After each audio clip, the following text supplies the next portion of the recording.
The Gate of the Giant Scissors. By Annie Fellows Johnson. Chapter 6 of The Gate of the Giant Scissors. The Gate of the Giant Scissors by Annie Fellows Johnston. Chapter 6. Joyce Plays Ghost. Monsieur Ciseaux was coming home to live. Gabriel brought the news when he came back from market. He had met Henri on the road and heard it from him. Monsieur was coming home. That was all they knew.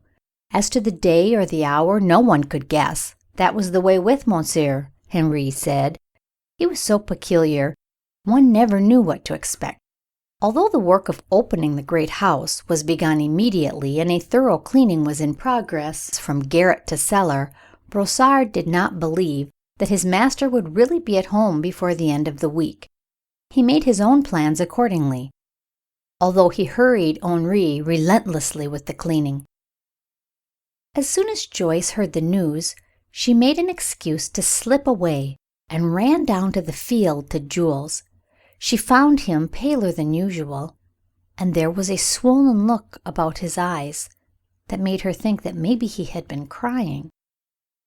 "What's the matter?" she asked. "Aren't you glad that your uncle is coming home?" Jules gave her a cautious glance over his shoulder towards the house, and then looked up at Joyce. Heretofore, some inward monitor of pride had closed his lips about himself whenever he had been with her. But since the Thanksgiving day that had made them such firm friends, he had wished every hour that he could tell her of his troubles. He felt that she was the only person in the world who took any interest in him. Although she was only 3 years older than himself, she had that motherly little way with her that eldest daughters are apt to acquire when there is a whole brood of little brothers and sisters constantly claiming attention. So when Joyce asked again, "What's the matter, Jules?" with so much anxious sympathy in her face and voice, the child found himself blurting out the truth. "Brossard beat me again last night," he exclaimed. Then, in response to her indignant exclamation, he poured out the whole story of his ill treatment. "See here," he cried in conclusion, unbuttoning his blouse and baring his thin little shoulders. Great red welts lay across them, and one arm was blue with a big mottled bruise.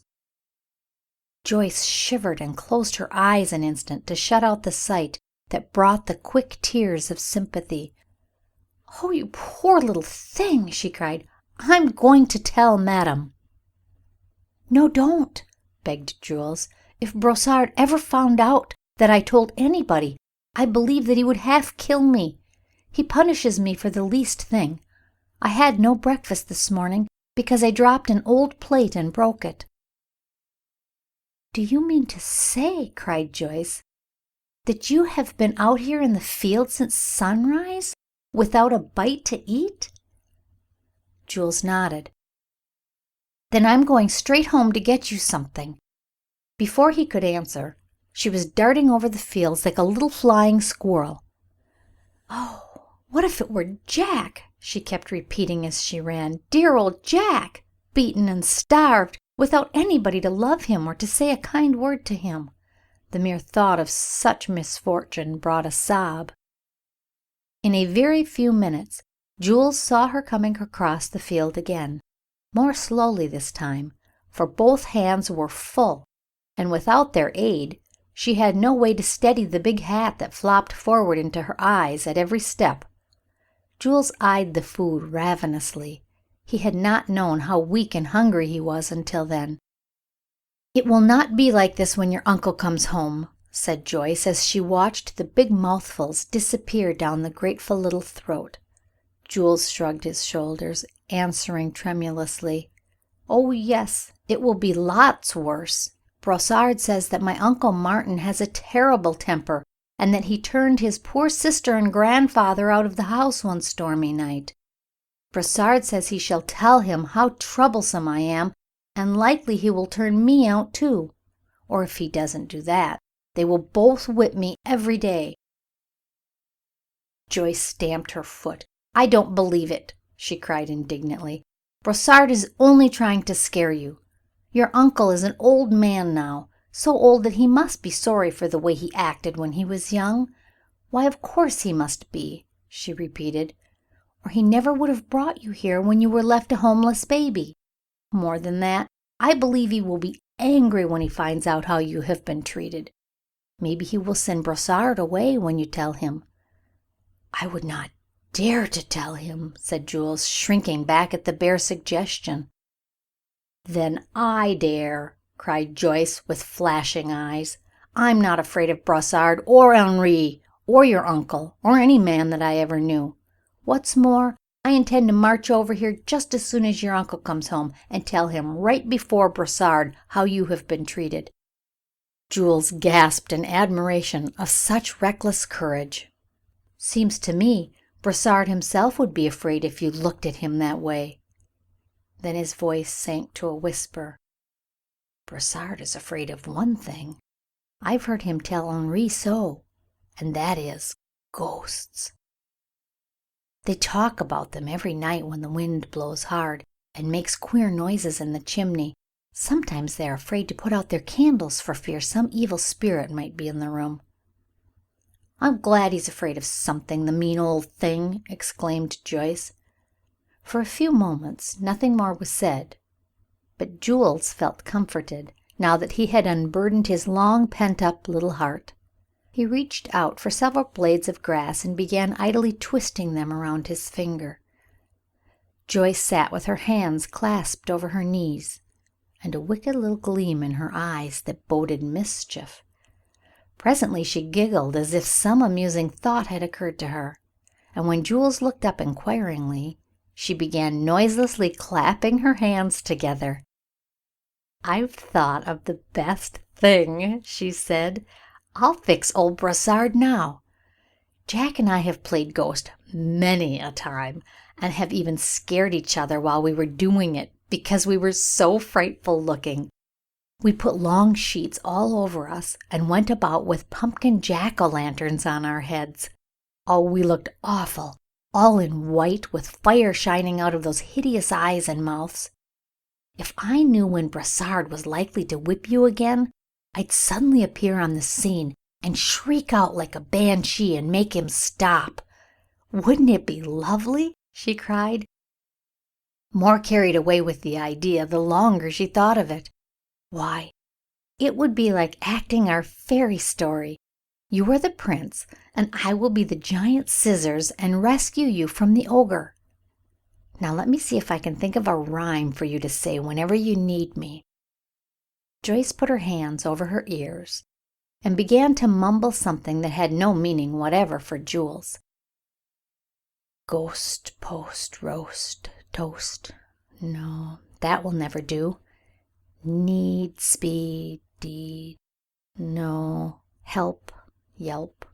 I wish I could make him yelp. Friend, spend, lend. That's it. I shall try that." There was a long silence, during which Joyce whispered to herself with closed eyes. "Now I've got it," she announced triumphantly, "and it's every bit as good as Cousin Kate's. Giant scissors, fearless friend, hasten, pray thy aid to lend. If you could just say that loud enough for me to hear, I'd come rushing in and save you." Jules repeated the rhyme several times until he was sure that he could remember it, and then Joyce stood up to go. "Goodbye, fearless friend," said Jules. "I wish I were brave like you." Joyce smiled in a superior sort of way, much flattered by the new title. Going home across the field, she held her head a trifle higher than usual, and carried on an imaginary conversation with Brossard, in which she made him quail before her scathing rebukes. Joyce did not take her usual walk that afternoon. She spent the time behind locked doors, busy with paste, scissors, and a big muff box, the best foundation she could find for a jack-o'-lantern. First she covered the box with white paper and cut a hideous face in one side, great staring eyes, and a frightful grinning mouth, With a bit of wire she fastened a candle inside and shut down the lid. "Looks too much like a box yet," she said, after a critical examination. "It needs some hair and a beard. Wonder what I can make it of." She glanced all around the room for a suggestion, and then closed her eyes to think. Finally she went over to her bed, and turning the covers back from one corner, began ripping a seam in the mattress. When the opening was wide enough, she put in her thumb and finger and pulled out a handful of the curled hair. "I can easily put it back when I have used it and sew up the hole in the mattress," she said to her conscience. "My, this is exactly what I needed." The hair was mixed, white and black, coarse and curly as a negro's wool. She covered the top of the pasteboard head with it, and was so pleased that she added long beard and fierce mustache to the already hideous mouth. When that was all done, she took it into a dark closet and lighted the candle. The monster's head glared at her from the depth of the closet, and she skipped back and forth in front of it, wringing her hands in delight. "Oh, if Jack could only see it, if he could only see it!" she kept exclaiming. "It is better than any pumpkin head we ever made, and scary enough to throw old Brossard into a fit. I can hardly wait until it is dark enough to go over." Meanwhile the short winter day drew on towards the close. Jules, out in the field with the goats, walked back and forth, trying to keep warm. Brossard, who had gone 5 miles down the Paris road to bargain with some grain, sat comfortably in a little tobacco shop, with a pipe in his mouth and a glass and bottle on the table at his elbow. Henri was at home, still scrubbing and cleaning. The front of the great house was in order, with even the fires laid on all the hearths ready for lighting. Now he was scrubbing the back stairs. His brush bumped noisily against the steps, and the sound of its scouring was nearly drowned by the jerky tune which the old fellow sung through his nose as he worked. A carriage drove slowly down the road and stopped at the gate with the scissors. Then, in obedience to some command from within, the vehicle drove on to the smaller gate beyond. An old man with white hair and bristling mustache slowly alighted. The master had come home. He put out his hand as if to ring the bell, then on second thought drew a key from his pocket and fitted it in the lock. The gate swung back, and he passed inside. The old house looked gray and forbidding in the dull light of the late afternoon.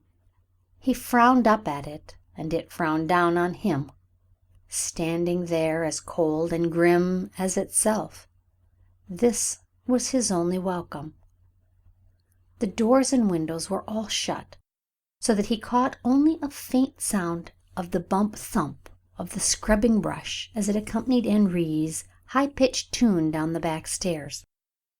Without giving any warning of his arrival, he motioned the man beside the coachman to follow with his trunk, and silently led the way upstairs. When the trunk had been unstrapped and the man had departed, Monsieur gave one slow glance all around the room. It was in perfect readiness for him. He set a match to the kindling laid in the grate, and then closed the door into the hall. The master had come home again, more silent, more mysterious in his movements than before. Henri finished his scrubbing and his song, and going down into the kitchen, began preparations for supper. A long time after, Jules came up from the field, put the goats in their place, and crept in behind the kitchen stove. Then it was that Joyce, from her watch-tower of her window, saw Brossard driving home in the market cart. "Maybe I'll have a chance to scare him while he's putting the horse up and feeding it," she thought. It was in the dim gloaming, when she could easily slip along by the hedges without attracting attention. Bareheaded and in breathless haste to reach the barn before Brossard, she ran down the road, keeping close to the hedge, along which the wind raced also, blowing the dead leaves almost as high as her head. Slipping through a hole in the hedge, just as Brossard drove in at the gate, she ran into the barn and crouched down behind the door. There she wrapped herself in the sheet that she had brought with her for the purpose, and proceeded to strike a match to light the lantern. The first one flickered and went out. The second one did the same. Brossard was calling angrily for Jules now, and she struck another match in nervous haste, this time touching the wick with it before the wind could interfere. Then she drew her dress over the lantern to hide the light. Wouldn't Jack enjoy this? She thought, with a daring little giggle that almost betrayed her hiding place. "I tell thee it is thy fault," cried Brossard's angry voice, drawing nearer the barn. "But I tried," began Jules timidly. His trembling excuse was interrupted by Brossard, who had seized him by the arm. They were now on the threshold of the barn, which was as dark as a pocket inside. Joyce, peeping through the crack of the door, saw the man's arm raised in the dim twilight outside. "Oh, he's really going to beat him," she thought, turning faint at the prospect. Then her indignation overcame every other feeling as she heard a heavy halter strap whiz through the air and fall with a sickening blow across Jules's shoulders. She had planned a scene something like this while she worked away at the lantern that afternoon. Now she felt as if she were acting a part in some private theatrical performance. Jules' cry gave her the cue and the courage to appear. As the second blow fell across Jules's smarting shoulders, a low, blood-curdling wail came from the dark depths of the barn. Joyce had not practiced that dismal moan of a banshee to no purpose in her ghost dances at home with Jack. It rose and fell and quivered and rose again in cadences of horror. There was something awful, something inhumane in that fiendish, long-drawn shriek. Brossard's arm fell to his side, paralyzed with fear, as that same hoarse voice cried solemnly, "Brossard, beware, beware!" But worse than that voice of sepulchral warning was the white-sheeted figure coming towards him with a wavering, ghostly motion, fire shooting from the demon-like eyes and flaming from the hideous mouth. Brossard sank on his knees in a shivering heap and began crossing himself. His hair was upright with horror and his tongue stiff. Jules knew who it was that danced around them in such giddy circles, first darting towards them with threatening gestures, and then gliding back to utter one of those awful, sickening wails. He knew that under that fiery head and wrapped in that spectral dress was his fearless friend, who, according to promise, had hastened her aid to lend. Nevertheless, he was afraid of her himself. He had never imagined that anything could look so terrifying. The wail reached Henri's ears and aroused his curiosity. Cautiously opening the kitchen door, he thrust out his head and then nearly fell backward in his haste to draw it in again and slam the door. One glimpse of the ghost in the barnyard was quite enough for Henri. Altogether the performance probably did not last longer than a minute, but each of the 60 seconds seemed endless to Brossard. With a final die-away moan, Joyce glided towards the gate, delighted beyond measure with her success. But her delight did not last long. Just as she turned the corner of the house, someone, standing in the shadow of it, clutched her. A strong arm was thrown around her, and a firm hand snatched the lantern and tore the sheet away from her face. It was Joyce's turn to be terrified. "Let me go!" she shrieked in English. With one desperate wrench she broke away, and by the light of the grinning jack-o'-lantern saw who was her captor.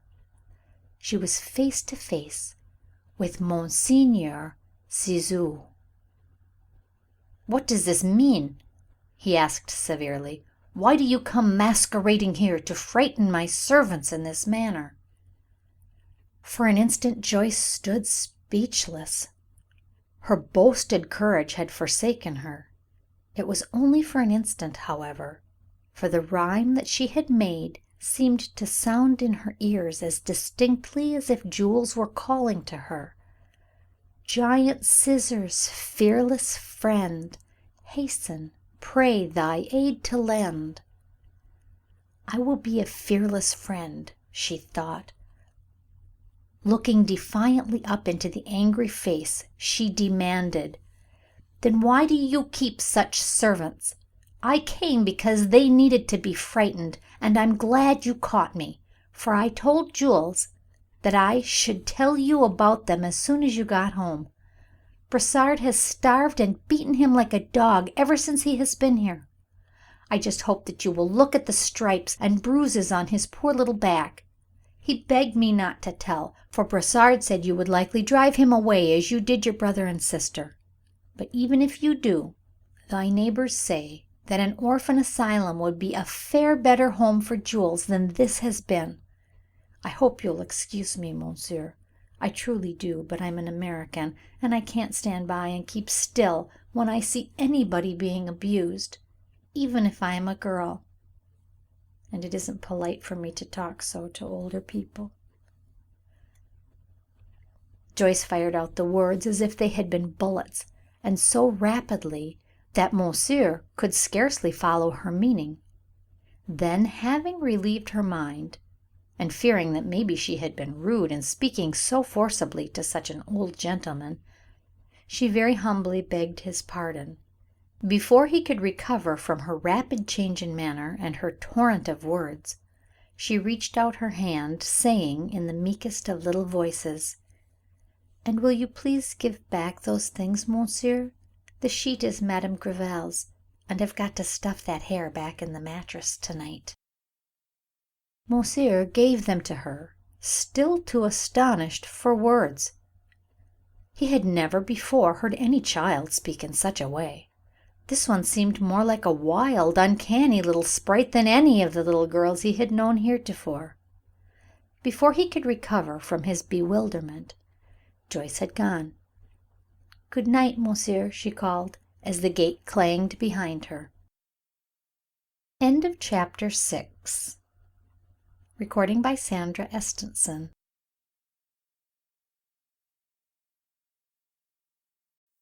Chapter 7. Of the Gate of the Giant Scissors. The Gate of the Giant Scissors by Annie Fellows Johnston. Chapter 7. Old Number 31. No sooner had the gate closed upon the subdued little ghost, shorn now of its terrors, than the old man strode forward to the place where Brossard crouched in the straw, still crossing himself. This sudden appearance of his master at such a time only added to Brossard's fright. As for Jules, his knees shook until he could scarcely stand. Henri, his curiosity lending him courage, cautiously opened the kitchen door to peer out again. Emboldened by the silence, he flung the door wide open, sending a broad stream of lamplight across the little group in the barnyard. Without a word of greeting, monsieur laid hold of the trembling Jules and drew him nearer the door. Throwing open the child's blouse, he examined the thin little shoulders, which shrank away as if to dodge some unexpected blow. "Go to my room," was all the old man said to him. Then he turned fiercely toward Brossard. His angry tones reached Jules even after he had mounted the stairs and closed the door. The child crept close to the cheerful fire, and, crouching down on the rug, waited in a shiver of nervousness for his uncle's step on the stair. Meanwhile, Joyce, hurrying home all a-tingle with the excitement of her adventure, wondered anxiously what would be the result of it. Under cover of the dusk she slipped into the house unobserved. There was barely time to dress for dinner. When she made her appearance, Monsieur complimented her unusually red cheeks. "Doubtless mademoiselle has had a fine promenade," he said. "No," answered Joyce, with a blush that made them redder still, and that caused Madame to look at her so keenly that she felt those sharp eyes must be reading her innermost thoughts. It disturbed her so that she upset the salt, spilled a glass of water, and started to eat her soup with a fork. She glanced in an embarrassed way from Madame to Monsieur and gave a nervous little laugh. "The little mademoiselle has been in mischief again," remarked Monsieur with a smile. "What is it this time?" The smile was so encouraging that Joyce's determination not to tell melted away, and she began a laughable account of the afternoon's adventure. At first both the old people looked shocked. Monsieur shrugged his shoulders and pulled his gray beard thoughtfully. Madame threw up her hands at the end of each sentence like horrified little exclamation points. But when Joyce had told the entire story, neither of them had a word of blame, because their sympathies were so thoroughly aroused for Jules. "I shall ask Monsieur Ciseaux to allow the child to visit here sometimes," said Madame, her kind old heart full of pity for the motherless little fellow. "And I shall also explain that it was only your desire to save Jules from ill treatment that caused you to do such an unusual thing. Otherwise he might think you too bold and too, well, peculiar, to be a fit playmate for his little nephew." "Oh, was it really so improper and horrid of me, Madame?" asked Joyce anxiously. Madame hesitated. "The circumstances were some excuse," she finally admitted, "but I certainly should not want a little daughter of mine to be out after dark by herself on such a wild errand. In this country a little girl would not think it possible to do such a thing." Joyce's face was very sober as she arose to leave the room. "I do wish that I could be proper like little French girls," she said with a sigh. Madame drew her towards her, kissing her on both cheeks. It was such an unusual thing for Madame to do that Joyce could scarcely help showing some surprise.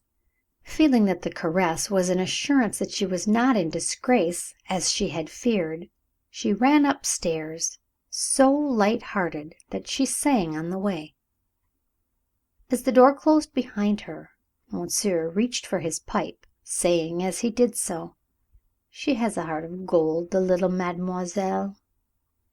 "Yes," assented Madame, "but she is a strange little body, so untamed and original. I am glad that her cousin returns soon, for the responsibility is too great for my old shoulders. One never knows what she will do next." Perhaps it was for this reason that Madame took Joyce with her when she went to Tours next day. She felt safer when the child was in her sight. "It is so much nicer going around with you than Marie," said Joyce, giving Madame an affectionate little pat as they stood before the entrance of a great square building awaiting admission. "You take me to places I have never seen before. What place is this?" She stooped to read the little inscription on the door plate, "Little Sisters of the Poor." Before her question could be answered, the door was opened by a wrinkled old woman in a nodding white cap, who led them into a reception room at the end of the hall. "Ask for Sister Denis," said Madame, "and give her my name." The old woman shuffled out of the room, and Madame, taking a small memorandum book from her pocket, began to study it. Joyce sat looking about her with sharp, curious glances. She wondered if these little sisters of the poor were barefoot beggar girls who went about the streets with ragged shawls over their heads and with baskets in their hands. In her lively imagination she pictured row after row of such unfortunate children marching out in the morning empty-handed and creeping back at night with the results of the day's begging. She did not like to ask about them, however, and in a few minutes her curiosity was satisfied without the use of questions. Sister Denis entered the room. She was a beautiful woman in the plain black habit and white headdress of a Sister of Charity. "Oh, they're nuns!" exclaimed Joyce in a disappointed whisper. She had been hoping to see the beggar girls. She had often passed the convent in St. Symphorien and caught glimpses of the nuns through the high barred gate. She had wondered how it must feel to be shut away from the world, to see only the patient white faces of the other sisters, and to walk with meekly folded hands and downcast eyes always in the same old paths. But Sister Denis was different from the nuns that she had seen before. Some inward joy seemed to shine through her beautiful face and make it radiant. She laughed often, and there was a happy twinkle in her clear gray eyes. When she came into the room she seemed to bring the outdoors with her. There was such sunshine and fresh air in the cheeriness of her greeting. Madame had come to visit an old pensioner of hers who was in the home. After a short conversation, Sister Denis rose to lead the way to her. "Would little mademoiselle like to go through the house while Madame is engaged?" asked the nun. "Oh, yes, thank you," answered Joyce, who had found by this time that this home was not for little beggar girls, but for old men and women. Joyce had known very few old people in her short life, except her grandmother Ware, and this grandmother was one of those dear, sunny old souls whom everybody loves to claim, whether they're in the family or not. Some of Joyce's happiest days had been spent in her grandmother's country home, and the host of happy memories that she had stored up during those visits served to sweeten all her after life. Old age to Joyce was associated with the most beautiful things that she had ever known: the warmest hospitality, the tenderest love, the cheeriest home life. Strangers were in the old place now, and Grandmother Ware was no longer living, but for her sake Joyce held sacred every wrinkled face set round with snow-white hair, just as she looked tenderly on all old-fashioned flowers, because she had seen them first in her grandmother's garden. Sister Denis led the way into a large, sunny room, and Joyce looked around eagerly. It was crowded with old men. Some were sitting idly on the benches around the walls, or dozing in chairs near the stove. Some smoked. Some gathered around the tables where games of checkers and chess were going on. Some gazed listlessly out the windows. It was good to see how dull faces brightened as Sister Denis passed by with a smile for this group, a cheery word for the next. She stopped to brush the hair back from the forehead of an old paralytic, and brushed another man gently aside when he blocked the way with such a sweet-voiced "Pardon, little father," that it was like a caress. One white-haired old fellow, in his second childhood, reached out and caught at her dress as she passed by. Crossing a porch were more old men sitting sadly alone, or walking socially up and down in the sunshine. Sister Denis passed along a court and held the door open for Joyce to enter another large room. "Here's the rest of our family," she said. "A large one, is it not?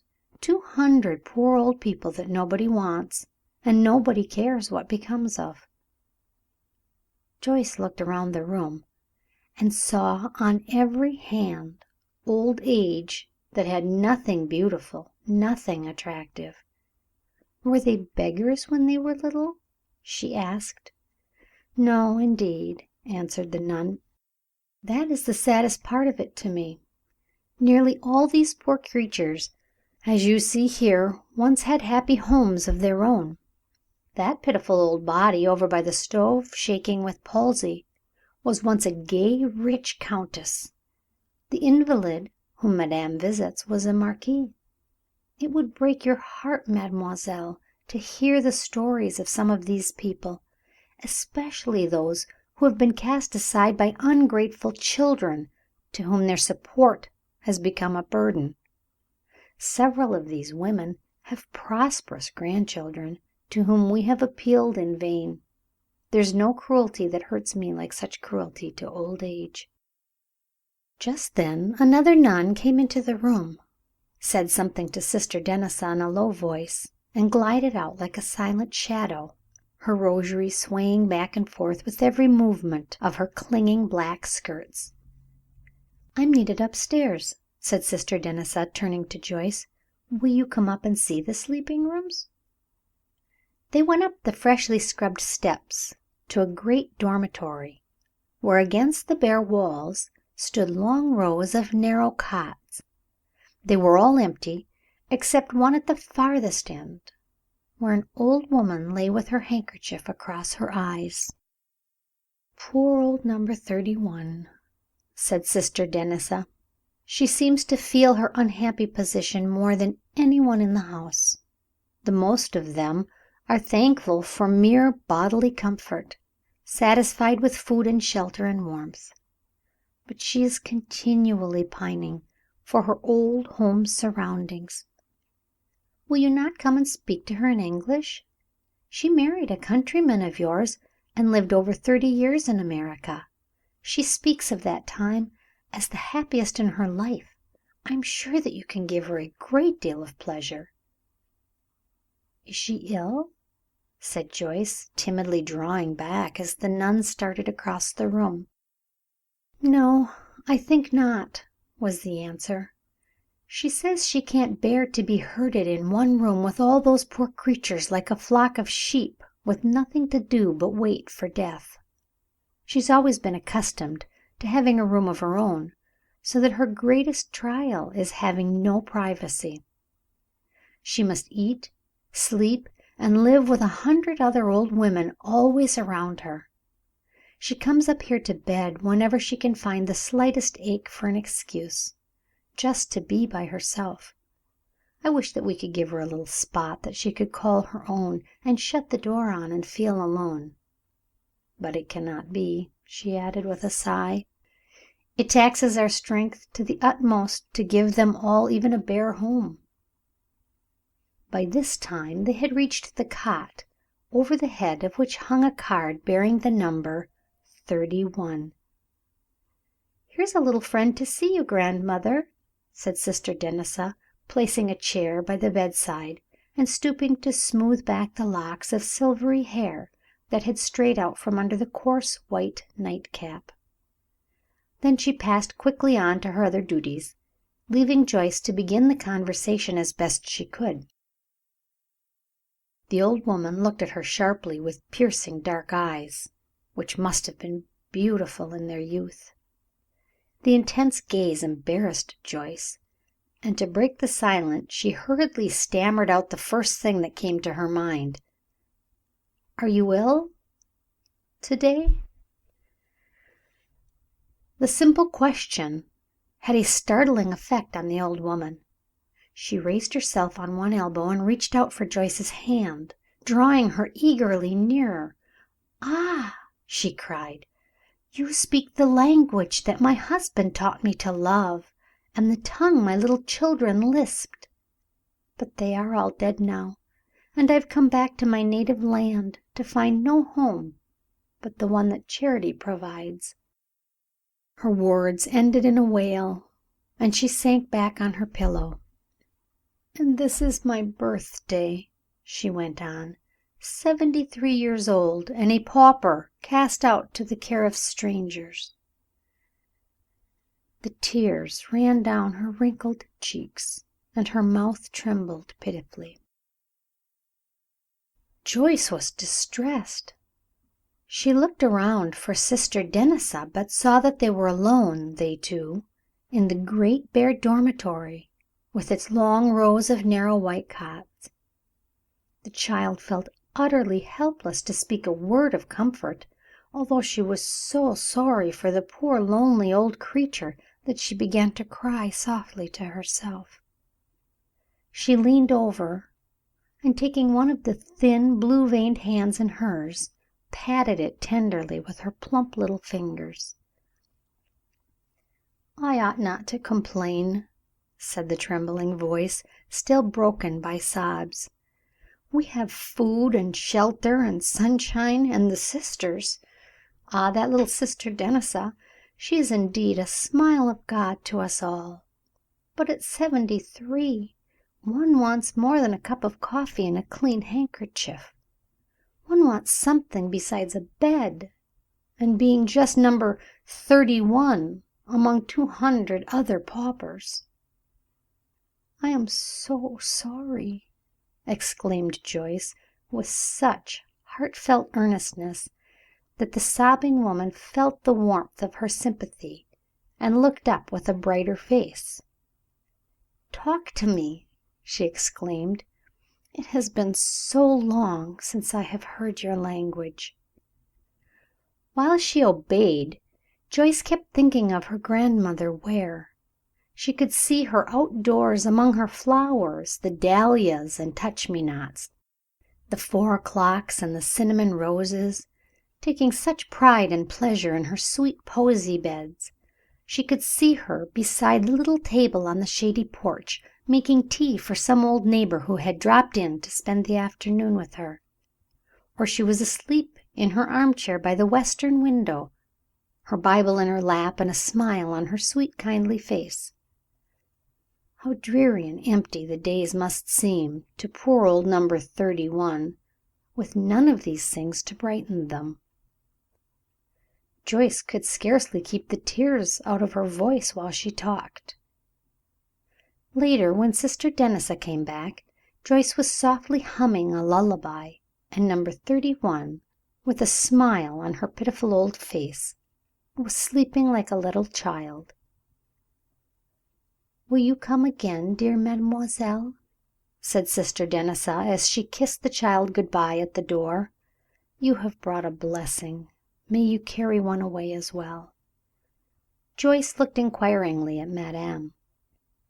"You may come whenever you like," was the answer. "Marie can bring you whenever you are in town."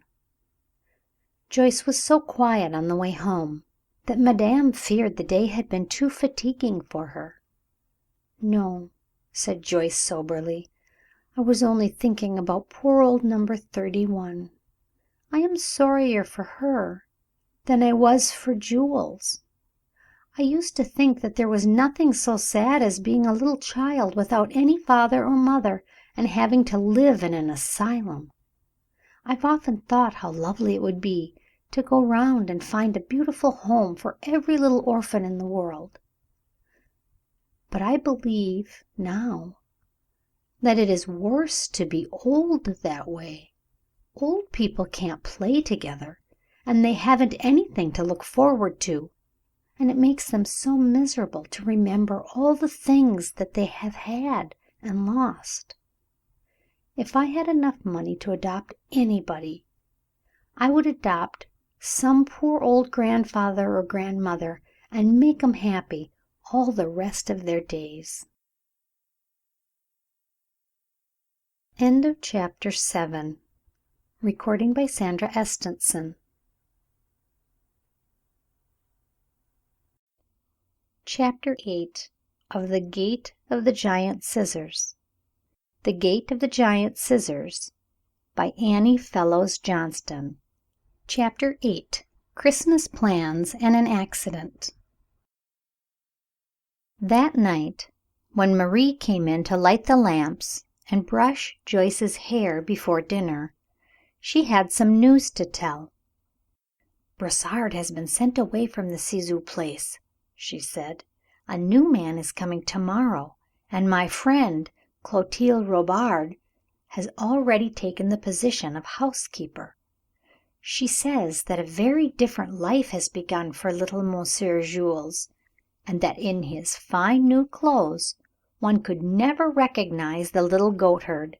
He looks now like what he is, a gentleman's son. He has the room next to Monsieur's, all freshly furnished, and after New Year a tutor is coming in from Paris. But they say that it is pitiful to see how greatly the child fears his uncle. He does not understand the old man's cold, forbidding manner, and it provokes Monsieur to have a little one tremble and grow pale whenever he speaks. Clotilde says that Madame Gréville told Monsieur that the boy needed games and young companions to make him more like other children, and he promised her that Monsieur Jules could come over here tomorrow afternoon to play with you." "Oh, good!" cried Joyce. "We'll have another barbecue if the day is fine. I'm so glad that we do not have to be bothered any more by those tiresome old goats." By the time the next afternoon arrived, however, Joyce was far too much interested in something else to think of a barbecue.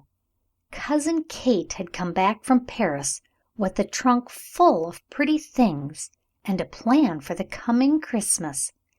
At first she thought of taking only Madame into her confidence and preparing a small Christmas tree for Joyce, but afterwards she concluded that it would give the child more pleasure if she were allowed to take part in the preparations. It would keep her from being homesick by giving her something else to think about. Then Madame proposed inviting a few of the little peasant children who had never seen a Christmas tree. The more they discussed the plan, the larger it grew, like a rolling snowball. By lunchtime, Madame had a list of 30 children who were to be bidden to the Noël fête, and Cousin Kate had decided to order a tree tall enough to touch the ceiling.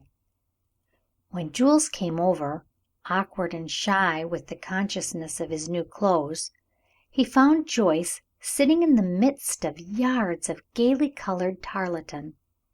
It was heaped up around her in bright masses of purple and orange and scarlet and green, and she was making it into candy bags for the tree. In a few minutes Jules had forgotten all about himself and was as busy as she, pinning the little stocking-shaped patterns in place and carefully cutting out those fascinating bags. "You would be lots of help," said Joyce, "if you could come over every day, for there's all the ornaments to unpack and the corn to shell and pop and string. It will take most of my time to dress the dolls, and there's such a short time to do everything in." "You never saw any popcorn, did you, Jules?" asked Cousin Kate. "When I was here last time I couldn't find it anywhere in France, but the other day a friend told me of a grocer in Paris who imports it for his American customers every winter, so I went there. Joyce, suppose you get the popper and show Jules what the corn is like." Madame was interested also, as she watched the little brown kernels shaken back and forth in their wire cage over the glowing coals. When they began popping open, the little seeds suddenly turned into big white blossoms. She sent Rosalie running to bring Monsieur to see the novel sight. "We can eat and work at the same time," said Joyce, as she filled a dish with the corn and called Jules back to the table where he had been cutting tarlatan. "There's no time to lose. See what a funny grain this is," she cried, picking up one that lay on the top of the dish. "It looks like Therese, the fish woman, in her white cap." "And here's a goat's head," said Jules, picking up another grain, "and this one looks like a fat pigeon." He had forgotten his shyness entirely now, and was laughing and talking as easily as Jack could have done. "Jules," said Joyce suddenly, looking around to see that the older people were too busy with their own conversation to notice hers. "Jules, why don't you talk to your Uncle Martin the way you do to me? He would like you lots better if you would. Robard says that you get pale and frightened every time he speaks to you, and it provokes him for you to be so timid." Jules dropped his eyes. "I cannot help it," he exclaimed. "He looks so grim and cross that my voice just won't come out of my throat when I open my mouth." Joyce studied him critically, with her head tipped a little to one side. "Well, I must say," she exclaimed finally, "that for a boy born in America you have the least dare about you of anybody I ever saw. Your Uncle Martin isn't any grimmer or crosser than a man I know at home. There's a Judge Ward, so big and solemn and dignified that everybody is halfway afraid of him. Even grown people have always been particular about what they said to him. Last summer his little nephew Charlie Ward came to visit him. Charlie's just a little thing, still in dresses, and he calls his uncle Bill. Think of anybody daring to call Judge Ward Bill, no matter what the judge was doing or how glum he looked. If Charlie took a notion, he would go up and stand in front of him and say, 'Laugh, Bill, laugh.' If the judge happened to be reading, he'd have to put down his book, and no matter whether he felt funny or not, or whether there was anything to laugh at or not, he would have to throw his head back and just roar. Charlie liked to see his fat sides shake and his white teeth shine. I've heard people say that the judge likes Charlie better than anybody else in the world, because he's the only person who acts as if he wasn't afraid of him." Jules sat still a minute, considering, and then asked anxiously, "But what do you suppose would happen if I should say, 'Laugh, Martin, laugh,' to my uncle?" Joyce shrugged her shoulders impatiently. "Mercy, Jules, I did not mean that you should act like a 3-year-old baby. I mean that you ought to talk to your uncle some. Now this is the way you are." She picked up a kernel of the unpopped corn and held it out for him to see. "You shut yourself up in a little hard ball like this, so that your uncle can't get acquainted with you. How can he know what is inside of your head if you always shut up like a clam whenever he comes near you? This is the way you ought to be." She shot one of the great white grains toward him with a deft flip of her thumb and finger. "Be free and open with him." Jules put the tender morsel in his mouth and ate it thoughtfully. "I'll try," he promised, "if you really think that it would please him, and I can think of anything to say. You don't know how I dread going to the table when everything is always so still that we can hear the clock tick." "Well, you take my advice," said Joyce. "Talk about anything. Tell him about our Thanksgiving feast and the Christmas tree, and ask him if you can't come over every day to help. I wouldn't let anybody think that I was a coward." Joyce's little lecture had a good effect, and Monsieur saw the wisdom of Madame Gréville's advice when Jules came to the table that night. He had brought a handful of the wonderful corn to show his uncle, and in the conversation that it brought about he unconsciously showed something else, something of his sensitive inner self that aroused his uncle's interest. Every afternoon of the week that followed found Jules hurrying over to Madame Gréville's to help with the Christmas preparations. He strung yards of corn and measured out nuts and candy for each of the gay bags. Twice he went in the carriage to Tours with Cousin Kay and Joyce to help buy presents for the 30 little guests. He was jostled by the holiday shoppers in crowded aisles. He stood enraptured in front of wonderful show windows, and he had the joy of choosing 15 things from piles of bright tin trumpets, drums, jumping jacks, and picture books. Joyce chose the presents for the girls. The tree was bought and set up in a large unused room back of the library, and as soon as each article was in readiness, It was carried in and laid on a table beside it. Jules used to steal in sometimes and look at the tapers, the beautiful colored glass balls, the gilt stars and glittering tinsel, and wonder how the stately cedar would look in all that array of loveliness. Everything belonging to it seemed sacred, even the unused scraps of bright tarlatan and the bits of broken candles.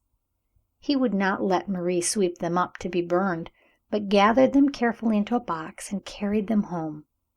There were several things that he had rescued from her broom. One of those beautiful red balls, cracked on one side, it is true, but gleaming like a mammoth red cherry on the other. There were scraps of tinsel and odds and ends of ornaments that had been broken or damaged by careless handling. These he hid away in a chest in his room as carefully as a miser would have hoarded a bag of gold. Clotilde Robard, the housekeeper, wondered why she found his candle burned so low several mornings. She would have wondered still more if she had gone into his room a while before daybreak. He had awakened early, and sitting up in bed with the quilts wrapped around him, spread the scraps of tarlatan on his knees. He was piecing together with his awkward little fingers enough to make several tiny bags. Henri missed his spade one morning and hunted for it until he was out of patience. It was nowhere to be seen. Half an hour later, coming back to the house, he found it hanging in its usual place where he had looked for it a dozen times at least. Jules had taken it down to the woods to dig up a little cedar tree, so little that it was not over a foot high when it was planted in a box. Clotilde had to be taken into the secret, for he could not hide it from her. "It is for my Uncle Martin," he said timidly. "Do you think you will like it?" The motherly housekeeper looked at the poor little tree decked out in its scraps of cast-off finery, and felt a sob rising in her throat.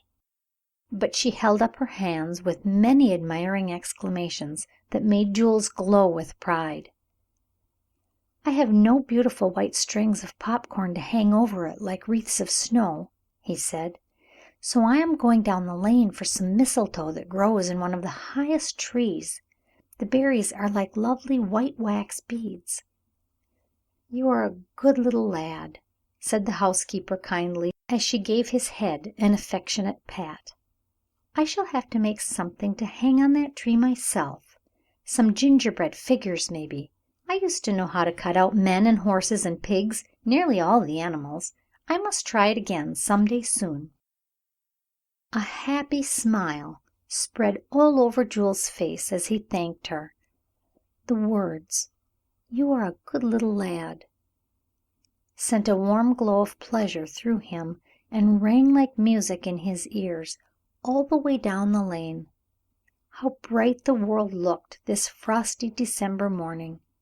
What cheeriness there was in the ring of Henri's axe as he chopped away at the stove wood! What friendliness in the baker's whistle as he rattled by in his big cart! Jules found himself whistling too, for sheer gladness, and all because of no more kindness than might have been thrown to a dog, a pat on the head, and the words, "You are a good little lad."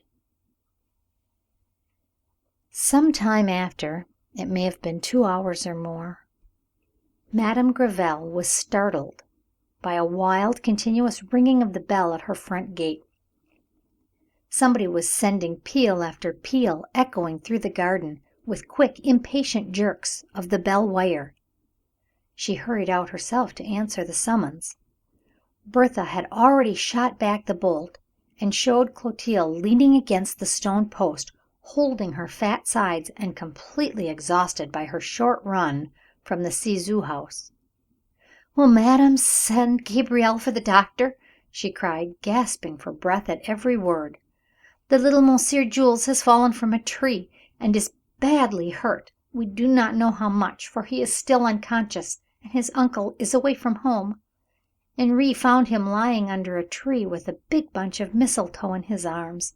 He carried him upstairs while I ran over to ask you to send Gabriel quickly on a horse for the doctor." "Gabriel shall go immediately," said Madame Gréville, "and I shall follow you as soon as I have given the order." Clotilde started back in as great haste as her weight would allow, puffing and blowing and wiping her eyes on her apron at every step. Madame overtook her before she had gone many rods. Always calm and self-possessed in every emergency, Madame took command now, sent the weeping Clotilde to look for old linen, Henri to the village for Monsieur Ciseaux, and then turned her attention to Jules.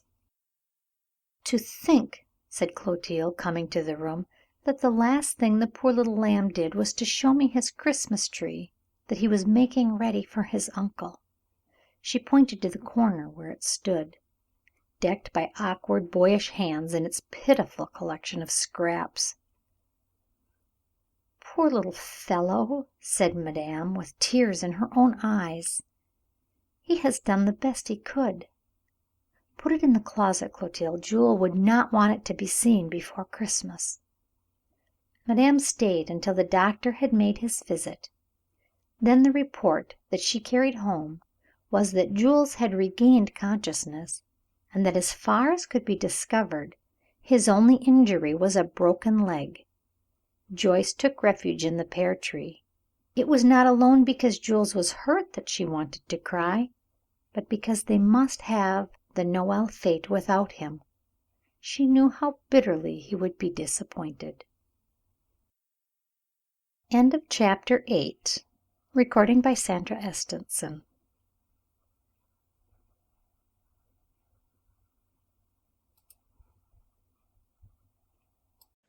Chapter 9 of The Gate of the Giant Scissors. The Gate of the Giant Scissors by Annie Fellows Johnston. Chapter 9. A Great Discovery. "Only 2 more nights till Christmas Eve, 2 more nights, 2 more nights," sang Joyce to Jules in a sort of chant. She was sitting beside his bed with a box in her lap, full of little dolls which she was dressing. Every day since his accident she had been allowed to make him 2 visits, one in the morning and one in the afternoon. They helped wonderfully in shortening the long, tedious days for Jules. True, Madame Gréville came often with broths and jellies. Cousin Kate made flying visits to leave rare hothouse grapes and big bunches of violets. Clotilde hung over him with motherly tenderness, and his uncle looked into the room many times a day to see that he wanted nothing. Jules' famished little heart drank in all this unusual kindness and attention as greedily as the parched earth drinks in the rain. Still, he would have passed many a long, restless hour had it not been for Joyce's visits. She brought over a photograph of the house at home, with the family seated in a group on the front porch. Jules held it close while she introduced each one of them. By the time he had heard all about Holland's getting lost the day the circus came to town, and Jack's taking the prize in a skating contest, and Mary's setting her apron on fire, and the baby's sweet little ways when he said his prayers or played peek-a-boo, he felt very well acquainted with the entire Ware family. Afterward, when Joyce had gone, he felt his loneliness more than ever. He lay there trying to imagine how it must feel to have a mother and sisters and brothers all as fond of each other as Joyce's were, and to live in the midst of such good times as always went on in the little brown house. Monsieur Ciseaux, sitting by his fire with the door open between the 2 rooms, listened to Joyce's merry chatter with almost as much interest as Jules. He would have been ashamed to admit how eagerly he listened for her step on the stairs every day, or what longings wakened in his lonely old heart when he sat by his loveless fireside after she had gone home and there was no more sound of children's voices in the next room. There had been good times in the old Ciseaux house also, once, and 2 little brothers and a sister had played in that very room, but they had grown up long ago, and the ogre of selfishness and misunderstanding had stolen in and killed all their happiness. Ah, well, there was much that the world would never know about that misunderstanding. There was much to forgive and forget on both sides. Joyce had a different story for each visit. Today she had just finished telling Jules the fairy tale of which he never tired, the tale of the giant scissors. "I never look at those scissors over the gate without thinking of you," said Jules, "and the night when you played that I was the prince and you came to rescue me. I wish I could play scissors again, and rescue somebody else that I know," answered Joyce. "I'd take poor old number 31 away from the home of the Little Sisters of the Poor." "What's number 31?" asked Jules. "You never told me about that." "Didn't I?" asked Joyce in surprise. "She's a lonely old woman that the sisters take care of. I have talked about her so often, and written home so much, that I thought I had told everybody. I can hardly keep from crying whenever I think of her. Marie and I stop every day we go into town and take her flowers. I've been there 4 times since my first visit with Madame. Sometimes she tells me things that happened when she was a little girl here in France, but she talks to me oftenest in English about the time when she lived in America. I can hardly imagine that she was ever as young as I am, and that she romped with her brothers as I did with Jack."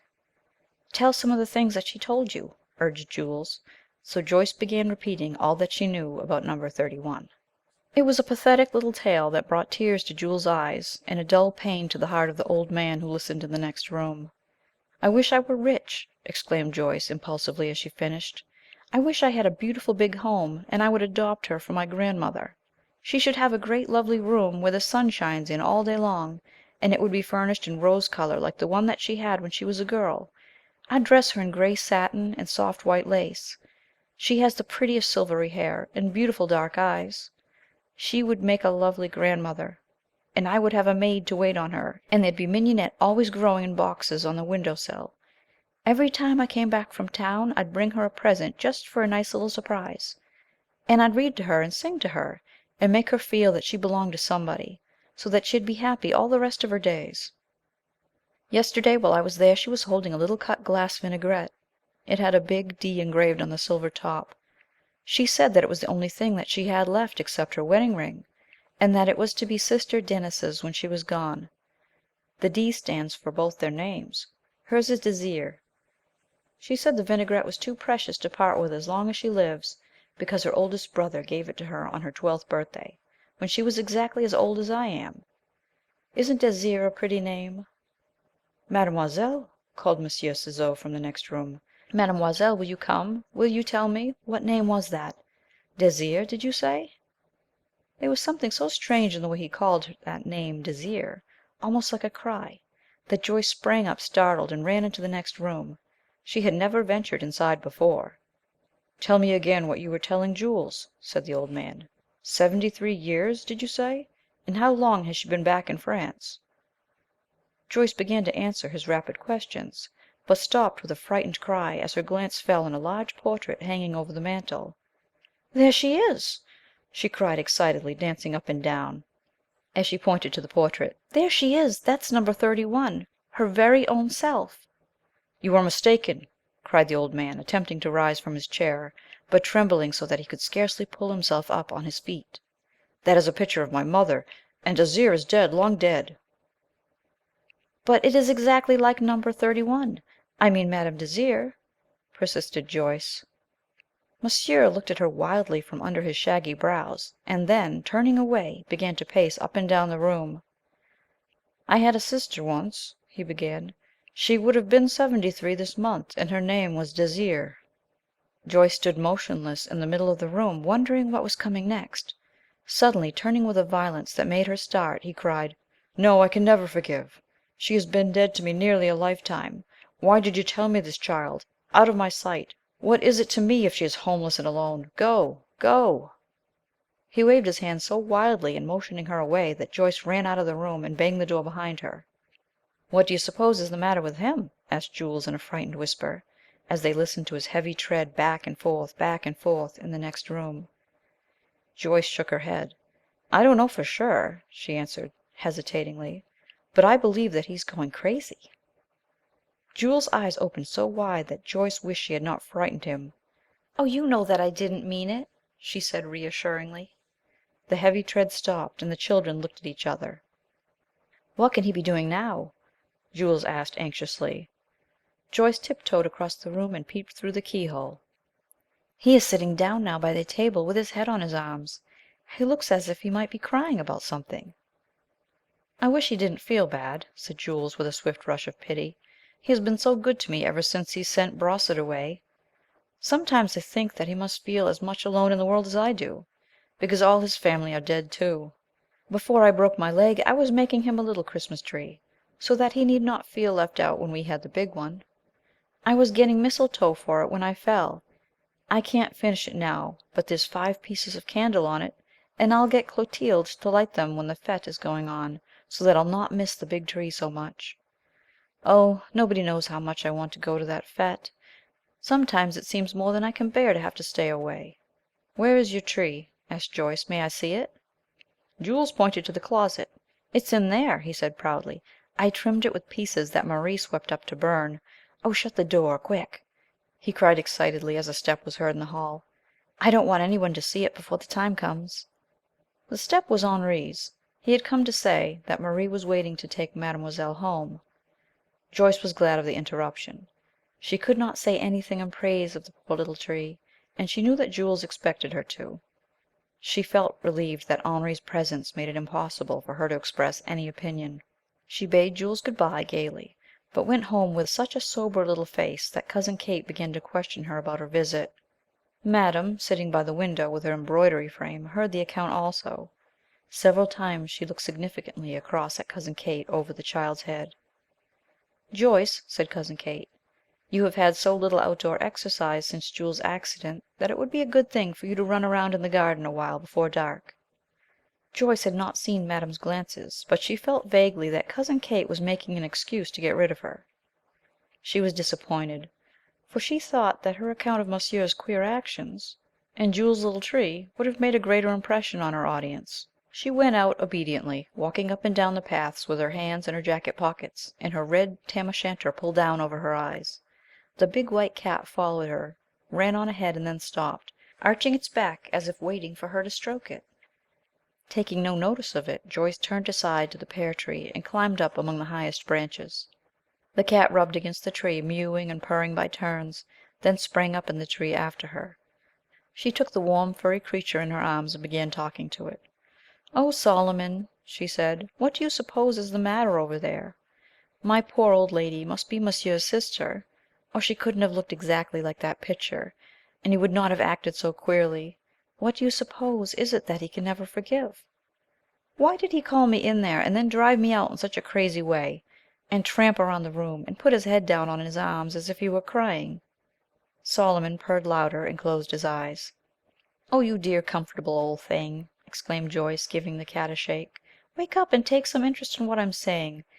I wish you were as smart as Puss in Boots, then maybe you could find out what is the matter. How I wish fairy tales could be true. I'd say, 'Giant Scissors, right the wrong, and open the gate that's been shut so long.' There, did you hear that, Solomon Gréville? I said a rhyme right off without waiting to make it up. Then the scissors would leap down and cut the misunderstanding or trouble or whatever it is, and the gate would fly open, and there the brother and sister would meet each other.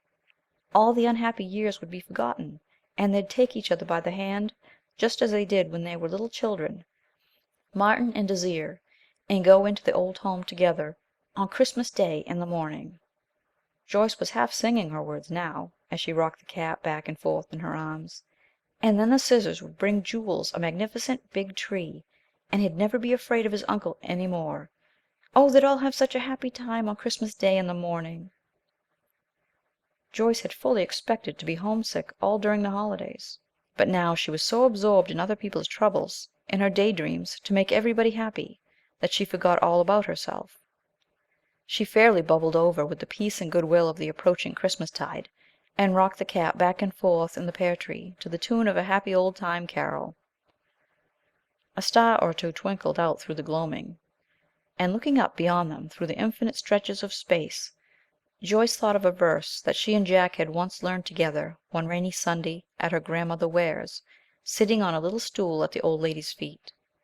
"Behold, thou hast made the heaven and the earth by thy great power and outstretched arm, and there is nothing too hard for thee." Her heart gave a bound at the thought.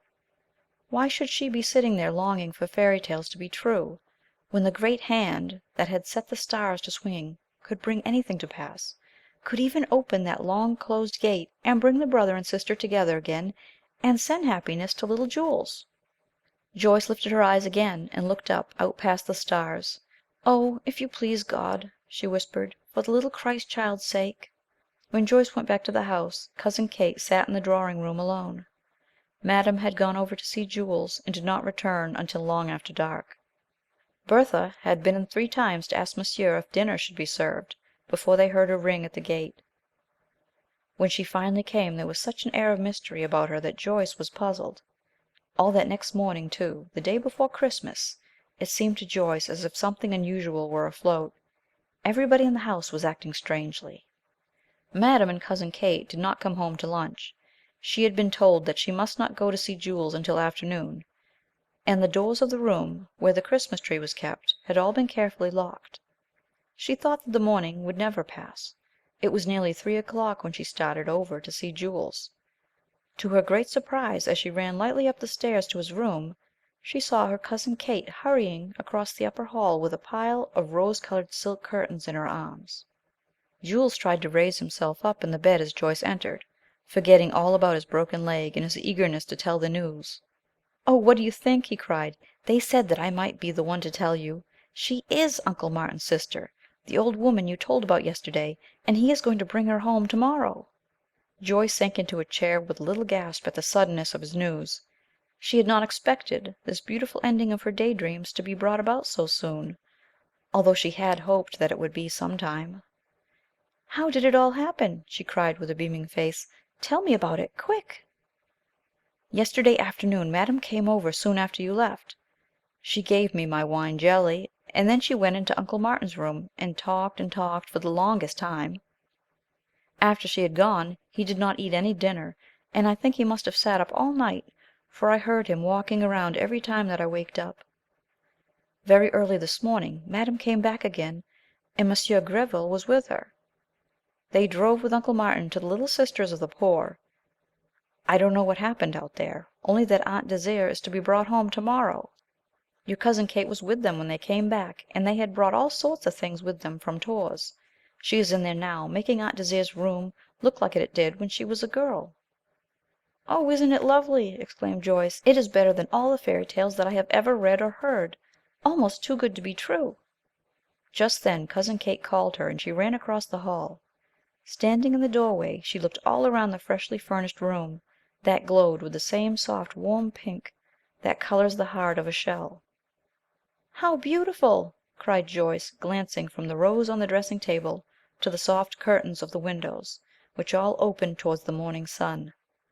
"What a change it will be from that big, bare dormitory, with its row of narrow little cots!"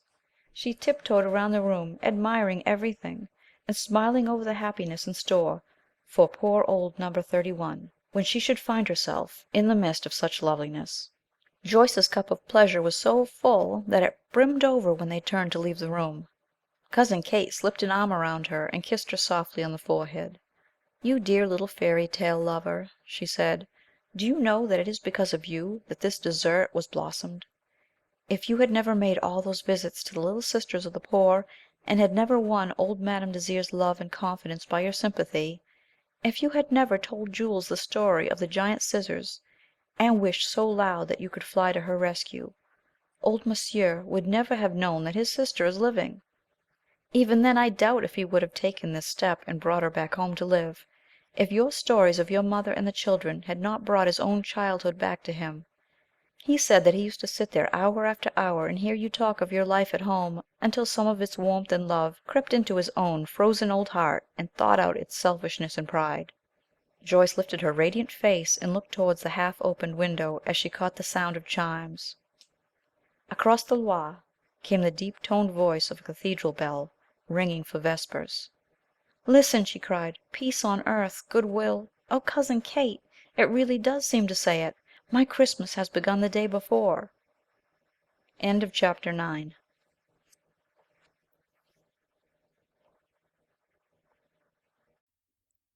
Chapter 10 of The Gate of the Giant Scissors. The Gate of the Giant Scissors by Annie Fellows Johnston. Chapter 10. Christmas. Long before the Christmas dawn was bright enough to bring the blue parrots into plain view on the walls of Joyce's room, she had climbed out of bed to look for her messages from Noël. The night before, following the old French custom, She had set her little slippers just outside the threshold. Now, candle in hand, she softly slipped to the door and peeped out into the hall. Her first eager glance showed that they were full. Climbing back into her warm bed, she put the candle on the table beside it and began emptying the slippers. They were filled with bonbons and all sorts of little trifles, such as she and Jules had admired in the gay shop windows. On the top of one, Madame had laid a slender silver pencil, and Monsieur a pretty purse.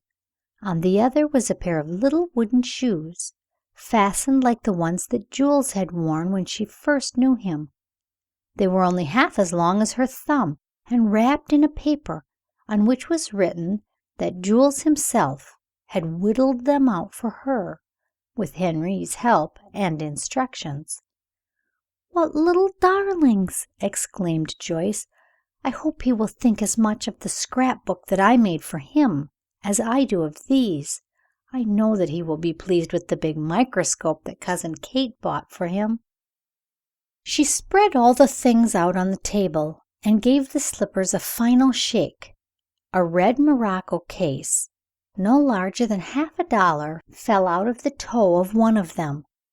Inside the case was a tiny buttonhole watch with its wee hands pointing to 6 o'clock. It was the smallest watch that Joyce had ever seen, Cousin Kate's gift. Joyce could hardly keep back a little squeal of delight. She wanted to wake up everybody on the place and show it.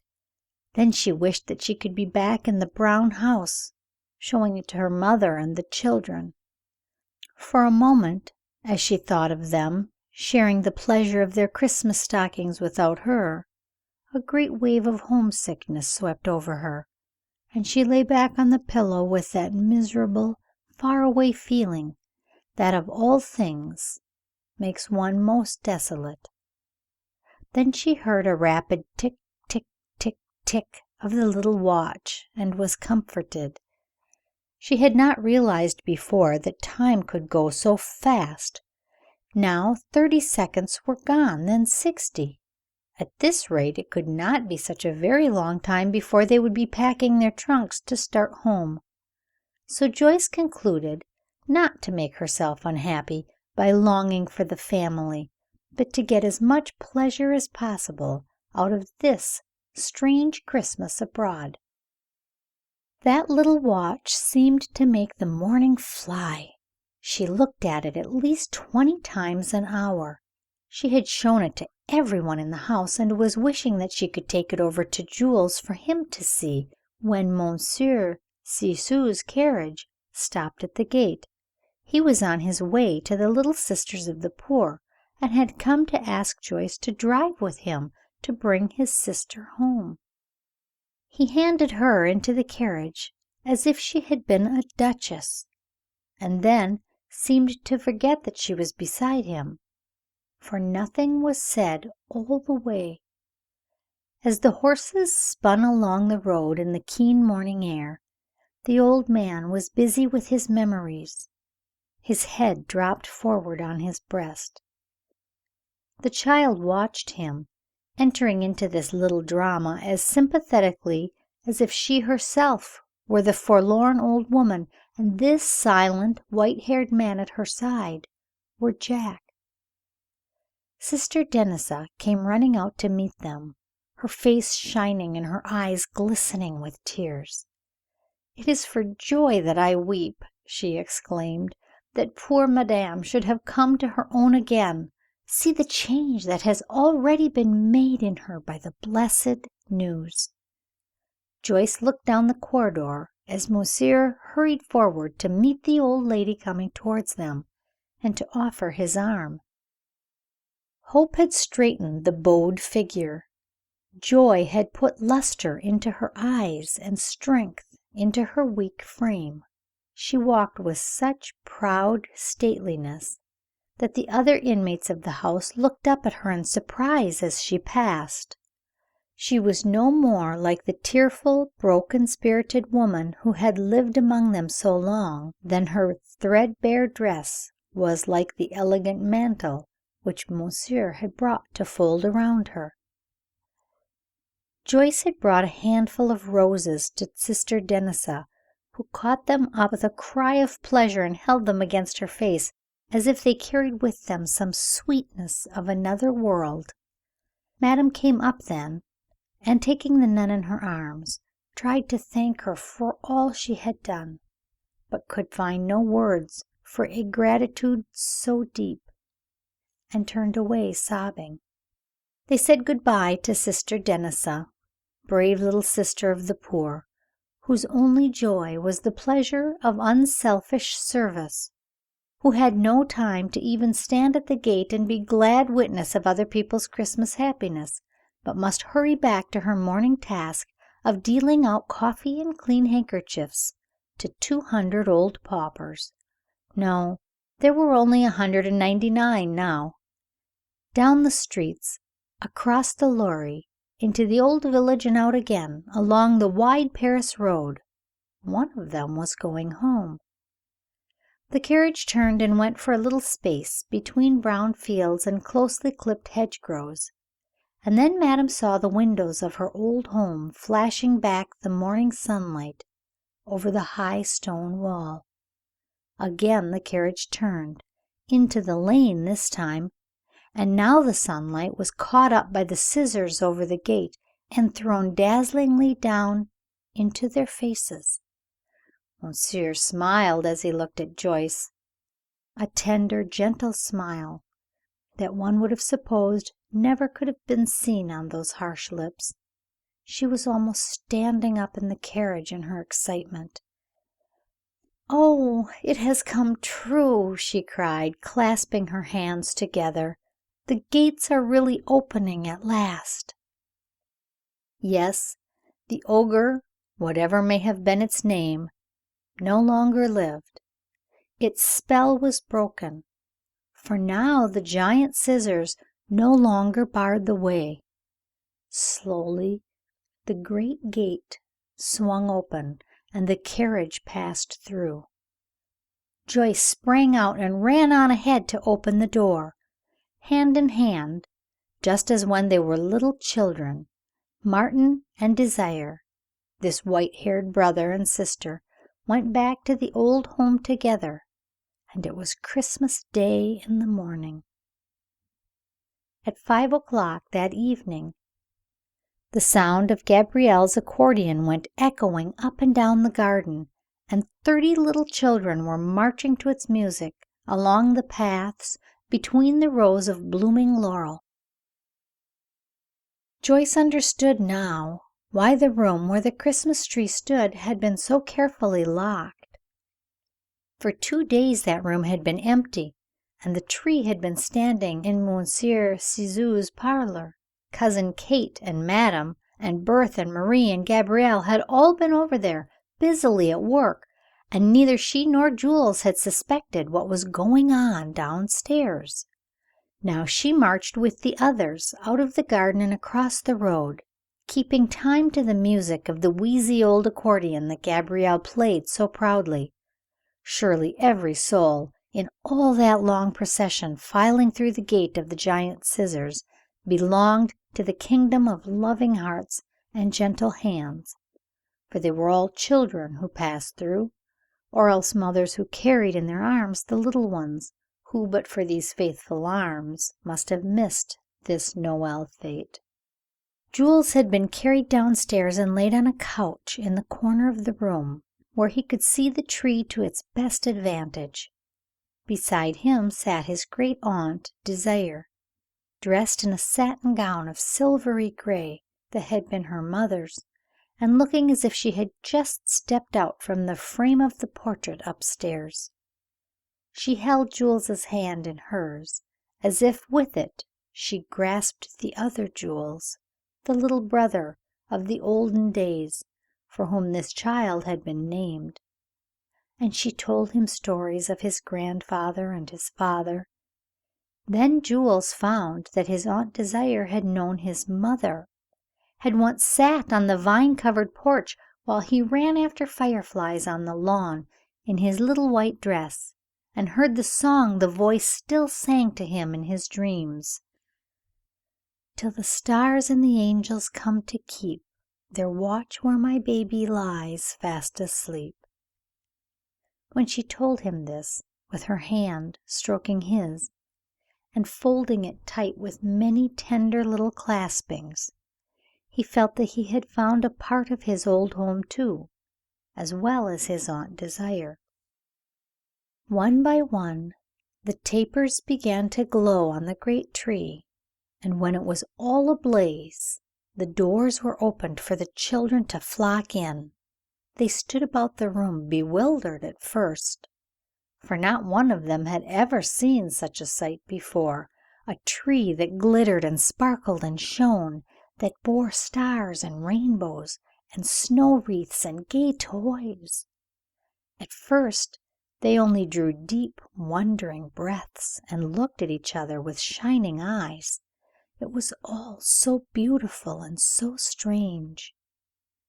Joyce flew here and there, helping to distribute the gifts, feeling her heart grow warmer and warmer as she watched the happy children. "My little daughter never had anything like that in all her life," said one grateful mother, as Joyce laid a doll in the child's outstretched arms. "She'll never forget this to her dying day, nor will any of us, dear mademoiselle. We know not what it was to have so beautiful a Noel." When the last toy had been stripped from the branches, it was Cousin Kate's turn to be surprised. At a signal from Madame, the children began circling around the tree, singing a song that the sisters at the village school had taught them for the occasion. It was a happy little song about the green pine tree, king of all trees and monarch of the woods, because of the crown he yearly wears at Noel. At the close, every child came up to Madame and Cousin Kate and Joyce to say "Thank you, Madame," and "Good night," in the politest way possible. Gabrielle's accordion led them out again, and the music, growing fainter and fainter, died away in the distance. But in every heart that heard it had been born a memory whose music could never be lost, the memory of one happy Christmas. Joyce drew a long breath when it was all over, and with her arm around Madame Desire's shoulder, smiled down at Jules. "How beautifully it has all ended," she exclaimed. "I am sorry that we have come to the place to say, 'And they all lived happily ever after,' for that means it is time to shut the book." "Dear heart," murmured Madame Desire, drawing the child closer to her, "it means that a far sweeter story is just beginning, and it is you who have opened the book for me." Joyce flushed with pleasure, saying, "I thought this Christmas would be so lonely, but it has been the happiest of my life." "And mine too," said Monsieur Ciseaux from the other side of Jules's couch. He took the little fellow's hand in his. "They told me about the tree that you prepared for me. I have been up to look at it, and now I have come to thank you." To the surprise of everyone in the room, Monsieur bent over and kissed the flushed little face on the pillow. Jules reached up, and putting his arm around his uncle's neck, laid his cheek a moment against the face of his stern old kinsman. Not a word was said, but in that silent caress every barrier of coldness and reserve was forever broken down between them. So the little prince came into his kingdom, the kingdom of love and real home happiness. It is summer now, and far away in the little brown house across the seas, Joyce thinks of her happy winter in France, and the friends that she found through the gate of the giant scissors. And still those scissors hang over the gate, and may be seen to this day by anyone who takes the trouble to walk up the hill from the little village that lies just across the River Lorry from the old town of Tours. The End. End of chapter 10. Recording by Sandra Estenson. End of The Gate of the Giant Scissors by Annie Fellows Johnston.